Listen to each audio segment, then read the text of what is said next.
ভালো মাসলা মাসাল ভালো মুসলমান কেমনে হওয়া যাবে এটা কিন্তু তারা জানে। আপনি অজুর মাসালা কীরকম, বা কোন কোন ইমাম কি কি মাসালা দিয়েছেন, কোন হাদিসে আছে, গোসলের মাসালা, ওকে, নামাজের নিয়ম কানুন, নামাজের একেবারে রুকু সেজদা, হজ করতে যাবেন হজের টাইমে কোন কোন দোয়া পড়বেন, কোন কোন নিয়ম কানুন, এগুলা কিন্তু পাক্কা মাদ্রাসা কিন্তু এটা শিক্ষা দেওয়া হচ্ছে এবং আলেমরা কিন্তু এটা প্র্যাকটিস করছেন করছেন করছেন করছেন। আমাদের বক্তব্য কিন্তু সেখানে না। আমাদের বক্তব্যটা বুঝতে হবে, টুইস্ট করে অন্যদিকে নিয়ে গেলে তো হবে না। আমাদের বক্তব্যটা হলো এখন যে মাদ্রাসা শিক্ষা ব্যবস্থাটা, এই শিক্ষা ব্যবস্থাটা যদি জারি থাকে, জারি থাকবে কি থাকবে না এটা জনগণ জানবে, আল্লাহর ইচ্ছা, যতদিন থাকবে সেটা ভিন্ন কথা। বাট ইসলামের যে উদ্দেশ্য গোল, অর্থাৎ রাষ্ট্রীয় জীবনে ইসলাম কায়েম করার যে একটা প্রক্রিয়া, এটা কিন্তু এই মাদ্রাসা থেকে হাসিল হবে না। কেন হবে না? এর এক অন্য একটা ব্যাখ্যা। কারণ হলো এক নম্বরে তাওহীদের ব্যাপারটা, লা ইলাহা ইল্লাল্লাহ, আল্লাহর হুকুম ছাড়া কারো হুকুম মানবো না, সভরেন্টি অফ আল্লাহ, এটা কিন্তু মাদ্রাসাতে লা ইলাহা ইল্লাল্লাহর এই মূল মেসেজটা কিন্তু শিক্ষা দেওয়া হচ্ছে না। এবং দুই নম্বরে জেহাদ করে ঐক্যবদ্ধ হয়ে দিন কায়েম করা, কোনো আপোষ চলবে না কারোর সাথে, শিরিক কুফর গয়রুল্লাহ তাগুত এদের সাথে কোনো আপোষ নাই। আপোষহীনভাবে জেহাদ করে রাষ্ট্রীয় জীবনে দিন কায়েম করার এই যে প্রেরণা, এই যে শিক্ষা, এই যে সিলেবাস, এটা কিন্তু মাদ্রাসাতে নাই।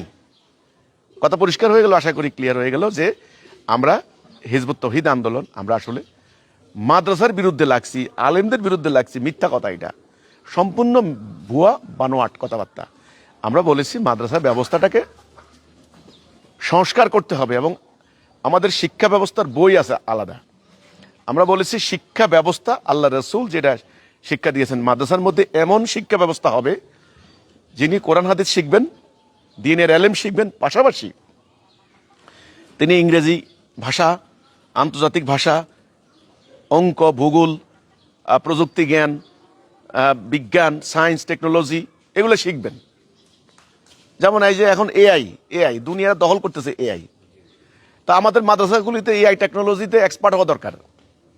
আমার কথা হচ্ছে এটা, খালি মাদ্রাসা হওয়া উচিত আমি মনে করি ঠিক মানে উপনিবেশিক যুগের আগের, ব্রিটিশ আমলের যুগের আগের যে ট্রেডিশন ছিল, যেই মাদ্রাসা ছিল সত্যিকার অর্থে আলেম বের হইতেন, তাদের দুনিয়াবি জ্ঞান এবং দ্বীনের জ্ঞান, দুনিয়াকে তারা লিড দিতেন, বিচারক হইতেন, মন্ত্রী হইতেন, শাসক হইতেন, গভর্নর হইতেন, আমির হইতেন, সকল জায়গায় তারা রাষ্ট্র ক্ষমতাকে প্র্যাকটিস করতে পারতেন, এই ক্ষমতা ওদের ছিল।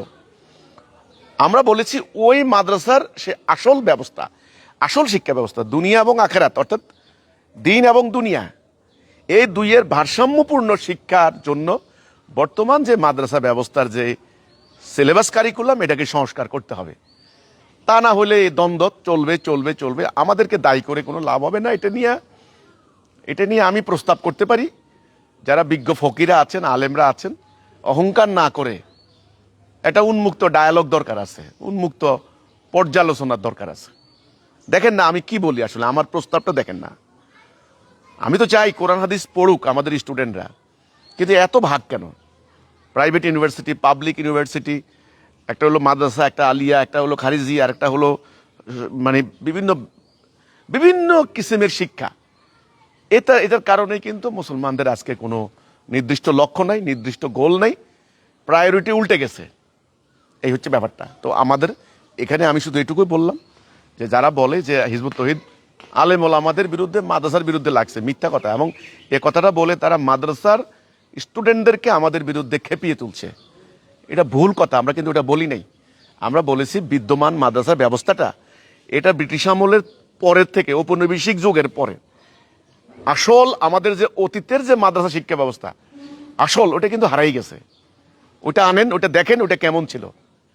শিক্ষা ব্যবস্থার সংস্কার করতে হবে, খালি মাদ্রাসা না, আমি বিশ্ববিদ্যালয় সংস্কারের জন্য কথা বলেছি। আমরা কিন্তু ঢালাওভাবে মাদ্রাসার বিরুদ্ধে কিন্তু আমাদের বক্তব্য ছিল না। এখানে কিন্তু একটা কথা পরিষ্কার করে আপনাদেরকে মনে রাখতে হবে, মুসলিম উম্মাহ, মুসলমানদের ইউরোপিয়ানরা যখন আমাদেরকে সামরিক শক্তি বলে পদানত করেছে, মানে আমরা যখন সামরিক শক্তি বলে তাদের কাছে পরাজিত হয়েছি, পুরো মুসলিম বেল্ট এই ইতিহাসটা কিন্তু বলতে হবে এবং এটা কিন্তু বিবেচনায় নিতে হবে। এটা উম্মার ধারাবাহিক ইতিহাসের একটা ভয়ঙ্কর ঘটনা যে আমরা একটা সময় আজ থেকে 300 বছর আগে, 400 বছর আগে আমরা কিন্তু ইউরোপিয়ানদের কাছে পরাজিত হয়েছি সামরিক শক্তি বলে। আমাদের এই সাবকন্টিনেন্ট তারা এটা নিল ইংরেজরা, কোনো কোনো এলাকা আফ্রিকার কিছু স্প্যানিশরা, কিছু নিচে ফরাসিরা মানে ফ্রান্স, কিছু নিচে ডাচ, এই যে আজকের হল্যান্ড, এরা পর্তুগাল, এরকম পুরো আফ্রিকা থেকে শুরু করে ইন্দোনেশিয়া পর্যন্ত পুরোটা মুসলিম বেল্ট। এটা কিন্তু মুসলিম বেল্ট বলবো। আজ থেকে 300-400 বছর আগে ইউরোপিয়ানরা দখল করেছে। এখন ইউরোপিয়ানদের দখলের আগে এবং পরে এই দুটা ব্যাপার কিন্তু খুব ভয়ঙ্কর ব্যাপারটা হয়েছে। কিন্তু একটা হলো ইউরোপিয়ানদের আগে এবং পরে। ইউরোপিয়ানদের দখলের আগে যেই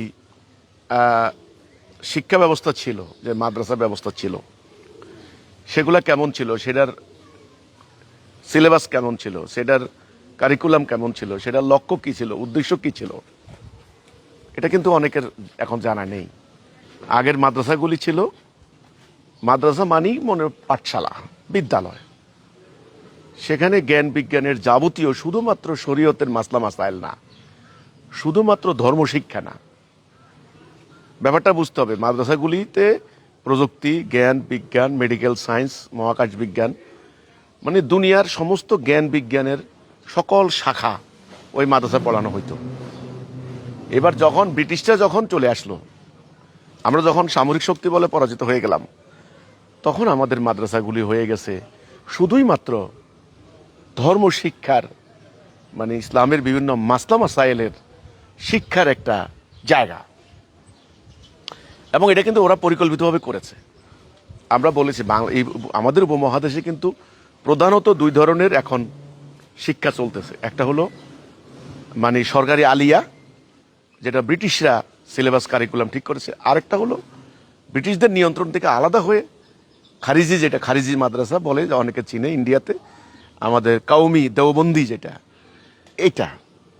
তো এই মাদ্রাসাগুলি হয়েছে কিন্তু 1857 সালের সিপাহী বিদ্রোহের একেবারে চূড়ান্ত ফাইনাল ভারতবর্ষ যখন ব্রিটিশের পায়ের নিচে চলে গেল, তারপরের থেকে কিন্তু একেবারে মোগল সম্রাট দ্বিতীয় বাহাদুর শাহ জাফর ওনাকে পুরো ভারতে আর জায়গা দেয় নাই। ওই যে রেঙ্গুনে কোনো রকম একটা 3 ফুট 4 ফুটের একটা জায়গা, ওনার কবরের জায়গা হয় নাই, নির্বাসন দিছে। তো ওই পরাজয়ের, ভয়ঙ্কর পরাজয়ের পর আপনার সাহারানপুরে এই খারিজি মাদ্রাসার কার্যক্রম শুরু হলো। তাহলে এটা সংক্ষেপে শুধু আমি এটুকু বললাম এখানে আইসা।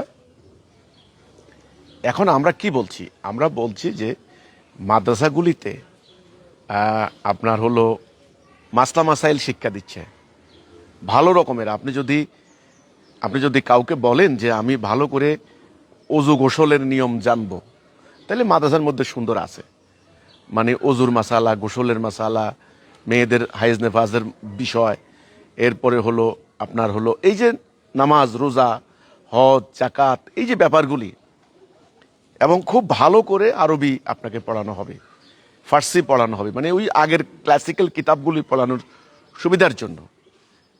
তো আপনি তাহলে সেখানে কি হচ্ছে? সেখানে আরবি এলেম শিক্ষা দেওয়া হচ্ছে, ওকে, সেখানে মাসলা মাসাইল শিক্ষা দেওয়া হচ্ছে, আপনি যেন ভালো করে আমলগুলি করতে পারেন সেগুলি শিক্ষা দেওয়া হচ্ছে। কিন্তু দেখেন এই মাদ্রাসাগুলিতে কিন্তু বাস্তবধর্মী রাষ্ট্র পরিচালনার বিধান, অর্থনীতি পরিচালনার বিধান, রাজনীতি কিভাবে চলবে, কূটনীতি কিভাবে চলবে, আন্তর্জাতিক নীতি কিভাবে চলবে, বাণিজ্য নীতি কিভাবে চলবে, ওকে, অর্থাৎ এক কথায় রাষ্ট্র পরিচালনার বিধান থেকে তারা আউট। 2 নাম্বার, এখানে প্রযুক্তি, জ্ঞান বিজ্ঞান, ভোকেশনাল শিক্ষা নাই। ফলে লক্ষ লক্ষ মাদ্রাসার স্টুডেন্ট তারা বের হচ্ছেন, তারা এখন কি করে জীবন চালাবেন? তখন তারা বাধ্য হয়ে ওই ইসলামটাকে রুজির বাহন হিসেবে মানে ব্যবহার করছেন। ধরেন ইমামতি করছেন, টাকা নিচ্ছেন, ওয়াজ করছেন, টাকা নিচ্ছেন, এগুলা। এখন আমাদের কথা কি? আমাদের কথা হলো মাদ্রাসায় রাষ্ট্রীয় জীবনে দিন প্রতিষ্ঠার যে কর্মসূচি, প্রেরণা, এটা কিন্তু নাই। আর রাষ্ট্রশক্তি ছাড়া ইসলাম সম্ভব না, ইসলাম নাই। আপনি রাষ্ট্রশক্তি ছাড়া রাষ্ট্রীয় জীবনে অর্থাৎ সবরেন্টিতে ইসলামের আইন, কোরআনের বিধান যদি আপনি কার্যকরী না করেন, এটা সব আলেমরাই জানেন, সবাই জানেন যে রাষ্ট্রশক্তি ছাড়া ইসলামের যে আসল উদ্দেশ্য এটা হাসিল হয় না। যেমন আপনি বলেন, আল্লাহ বলছেন রোজা ফরজ, মানে রোজা, কুতিবা আলাইকুমুল সিয়াম, রোজা ফরজ। সে আল্লাহ বলছেন কুতিবা আলাইকুমুল কিসাস, কিসাস মানে সমপরিমাণ বদলা। এটা আদালত লাগবে, রাষ্ট্র আদালত। আদালত ছাড়া খুনের বদলা খুন আপনি পারবেন না।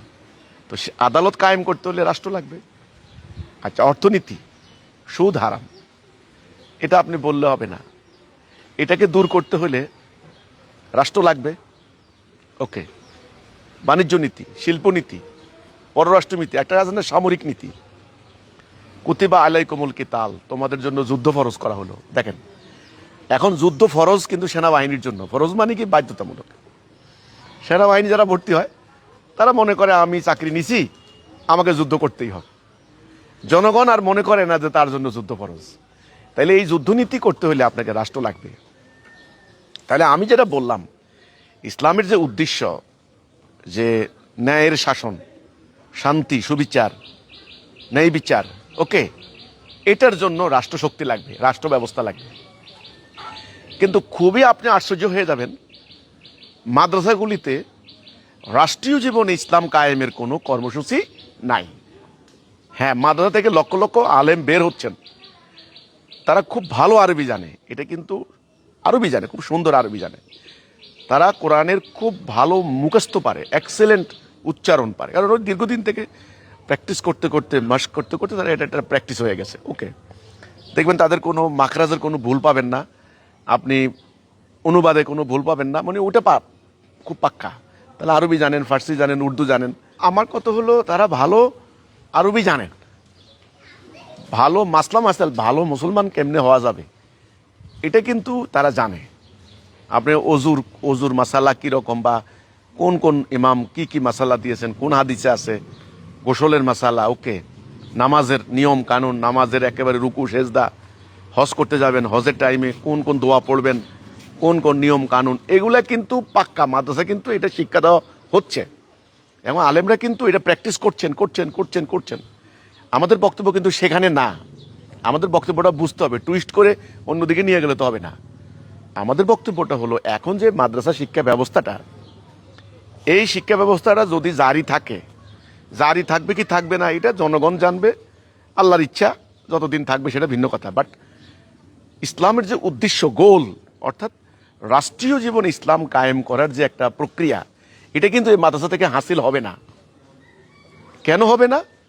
এর এক অন্য একটা ব্যাখ্যা। কারণ হলো, এক নম্বরে তাওহীদের ব্যাপারটা, লা ইলাহা ইল্লাল্লাহ, আল্লাহর হুকুম ছাড়া কারো হুকুম মানবো না, সবরেন্টি অফ আল্লাহ, এটা কিন্তু মাদ্রাসাতে লা ইলাহা ইল্লাল্লাহর এই মূল মেসেজটা কিন্তু শিক্ষা দেওয়া হচ্ছে না।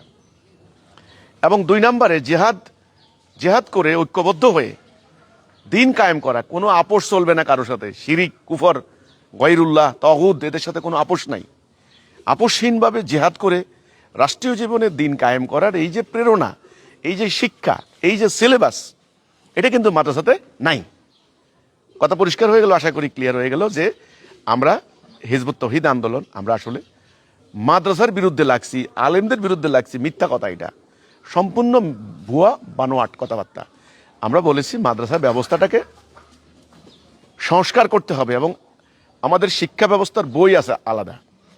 আমরা বলেছি শিক্ষা ব্যবস্থা, আল্লাহ রসুল যেটা শিক্ষা দিয়েছেন, মাদ্রাসার মধ্যে এমন শিক্ষা ব্যবস্থা হবে, যিনি কোরআন হাদিস শিখবেন, দ্বীনের এলেম শিখবেন, পাশাপাশি তিনি ইংরেজি ভাষা, আন্তর্জাতিক ভাষা, অঙ্ক, ভূগোল, প্রযুক্তি জ্ঞান, বিজ্ঞান, সায়েন্স, টেকনোলজি, এগুলো শিখবেন।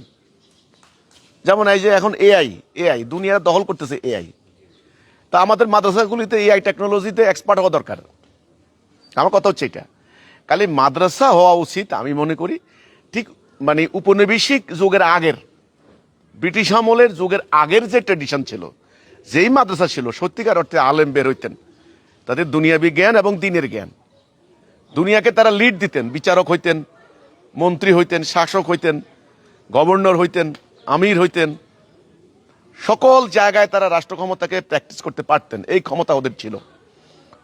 আমরা বলেছি ওই মাদ্রাসার সে আসল ব্যবস্থা, আসল শিক্ষা ব্যবস্থা, দুনিয়া এবং আখেরাত, অর্থাৎ দিন এবং দুনিয়া, এই দুইয়ের ভারসাম্যপূর্ণ শিক্ষার জন্য বর্তমান যে মাদ্রাসা ব্যবস্থার যে সিলেবাস কারিকুলাম, এটাকে সংস্কার করতে হবে। তা না হলে এই দ্বন্দ্ব চলবে চলবে চলবে, আমাদেরকে দায়ী করে কোনো লাভ হবে না। এটা নিয়ে আমি প্রস্তাব করতে পারি, যারা বিজ্ঞ ফকিরা আছেন, আলেমরা আছেন, অহংকার না করে একটা উন্মুক্ত ডায়ালগ দরকার আছে, উন্মুক্ত পর্যালোচনার দরকার আছে। দেখেন না আমি কি বলি, আসলে আমার প্রস্তাবটা দেখেন না। আমি তো চাই কোরআন হাদিস পড়ুক আমাদের স্টুডেন্টরা, কিন্তু এত ভাগ কেন? প্রাইভেট ইউনিভার্সিটি, পাবলিক ইউনিভার্সিটি, একটা হলো মাদ্রাসা, একটা আলিয়া, একটা হলো খারিজি, আর একটা হলো মানে বিভিন্ন বিভিন্ন কিসিমের শিক্ষা। এটার কারণে কিন্তু মুসলমানদের আজকে কোনো নির্দিষ্ট লক্ষ্য নাই, নির্দিষ্ট গোল নাই, প্রায়োরিটি উল্টে গেছে। এই হচ্ছে ব্যাপারটা। তো আমাদের এখানে আমি শুধু এটুকুই বললাম যে যারা বলে যে হিজবুত তৌহিদ আলেম ওলামাদের বিরুদ্ধে, মাদ্রাসার বিরুদ্ধে লাগছে, মিথ্যা কথা। এবং এ কথাটা বলে তারা মাদ্রাসার স্টুডেন্টদেরকে আমাদের বিরুদ্ধে খেপিয়ে তুলছে, এটা ভুল কথা। আমরা কিন্তু এটা বলি নাই, আমরা বলেছি বিদ্যমান মাদ্রাসা ব্যবস্থাটা এটা ব্রিটিশ আমলের পরের থেকে, ঔপনিবেশিক যুগের পরে আসল আমাদের যে অতীতের যে মাদ্রাসা শিক্ষা ব্যবস্থা আসল, ওটা কিন্তু হারাই গেছে। ওটা আনেন, ওটা দেখেন, ওটা কেমন ছিল। শিক্ষা ব্যবস্থার সংস্কার করতে হবে, খালি মাদ্রাসা না, আমি বিশ্ববিদ্যালয় সংস্কারের জন্য কথা বলেছি।